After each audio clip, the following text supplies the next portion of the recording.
Welcome back to another Summit Conversations video. Today I'm talking about a topic that is not the most fun, right? It's not the one that's going to get the most views, but for those of you who are here, you show up every week, you want to learn whatever good little nuggets you can about your summit in a few minutes each week.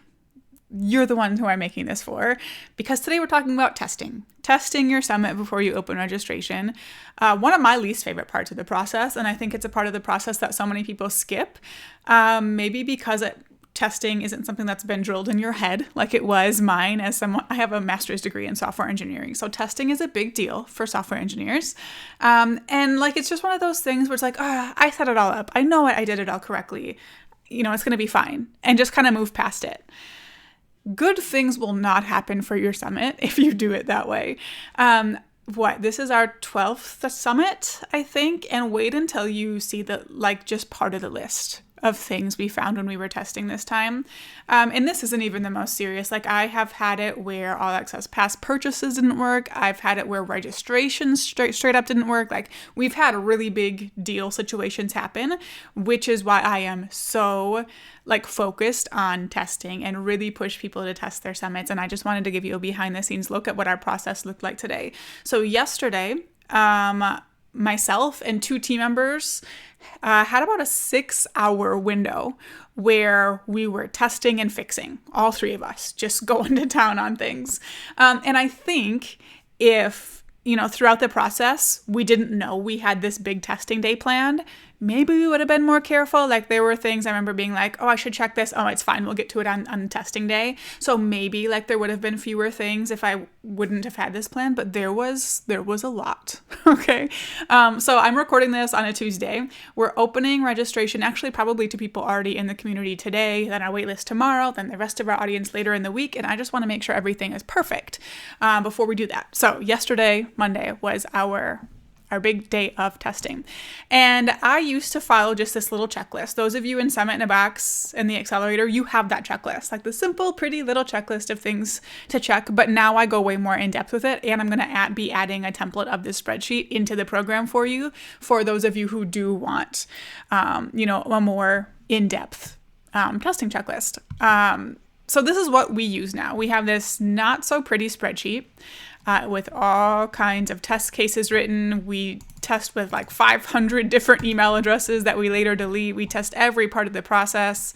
And honestly, it could be even more built out, right? If back in my software engineering days, this wouldn't even be enough, but I'm kind of trying to, find that medium of what I know I should do and the fact that I'm a normal human and don't really like doing this. So this is what the final version looks like, but here is what it looked like midway through the process. So I had my own testing column. I wanted my eyes on every single thing. I know that attention to detail is just kind of a gift I have, almost to the point of being annoying. So I want my eyes on everything because I will catch lots of little things that most people won't. And then I wanted Kate or Jen to have their eyes on the same thing as well. So both of us could test different things. And honestly, it was nice. Kate and I were the ones doing most of it. One of us would get ahead a little bit, but then we'd get stuck finding issues and fixing them. Then the other one would get ahead and then they'd get stuck. So we just kind of went back and forth all day long. But every single part of the process, we would go through and we would just follow the step. Okay, proofread the page. And we have done this before, right? So many of us have had our eyes on this registration page. And I found a spot way down here towards the bottom. This sentence was just it just ended after the word great. It was just done. I was that's not right. There was a FAQ on our All Access Pass sales page that had a link to the wrong, links to the wrong pages and said the wrong things. I was how does this even happen? But this is why we test. I could have seen that proofread step and been we don't need to do that. We've looked at this page a million times. But I'd looked silly a couple places on that page if we wouldn't have taken the time to do that. So every time we complete a task, we just add that little check emoji. As we were finding things that were wrong, sometimes we'd leave a comment here. But if it was a bigger situation, we would write notes out here. So I would write this note, then a team member would comment there, then I would comment there. And it just kind of went back and forth. So they knew when they saw me typing here and changing things to red, they would go off and fix it for me, which was really nice. And sometimes I would just go fix things as well. It just kind of depended on the process. But I wanted to show you this in progress version of this spreadsheet where we were working on things. We used the plus in an email address to test things. So the email address I don't share with anyone, but now I'm telling all of you, is Krista@somewhatinbox.co. For the record, I do not open any emails on that are not from my team or coaches or things like that. So I don't email that email address. But Krista@somewhatinbox.co is my main email address. And if you add plus anything, it still goes to this main email address, but it registers in our system at Kajabi and Thrivecart and everything as a totally different account, which is really nice for testing. So we kind of wrote down what we were testing with so we could look in Kajabi and see, is it tagged correctly? Did it go in the right email sequences? Does everything look correct? And then I could go into that inbox. Does this email look good? Do all the links work? Things like that. And down here, we have a different part of the process where we're testing every single email that comes through, even though we've all looked at them multiple times.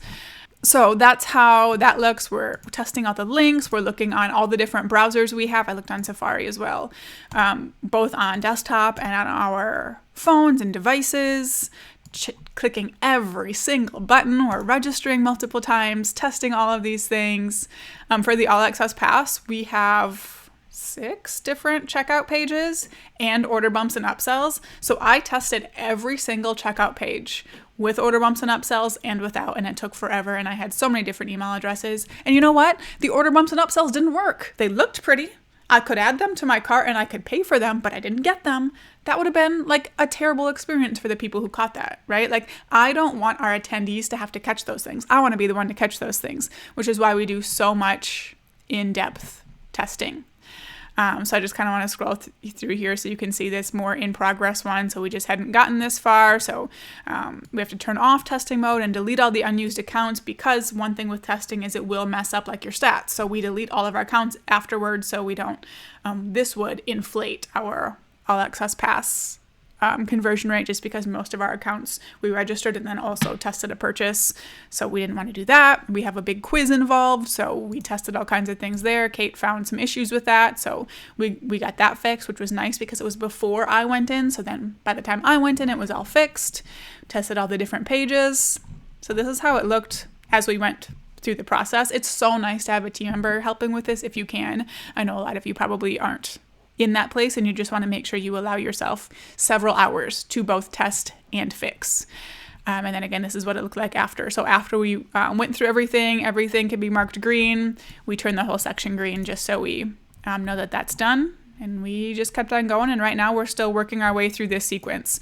So we tested them all in Kajabi, but I still want to get them in my inbox. I want to see what they're looking like. I want to click all the links from my inbox, so we'll just do that every day as these emails and the registration sequence come out. So I took note of some of the things that were wrong. I'll kind of read some of these. So our timers were incorrect. The timers on every single page actually were incorrect. The fast action All Access Pass offer was set to a 20-minute timer, when for years I went to 30 minutes to make people feel like less rushed.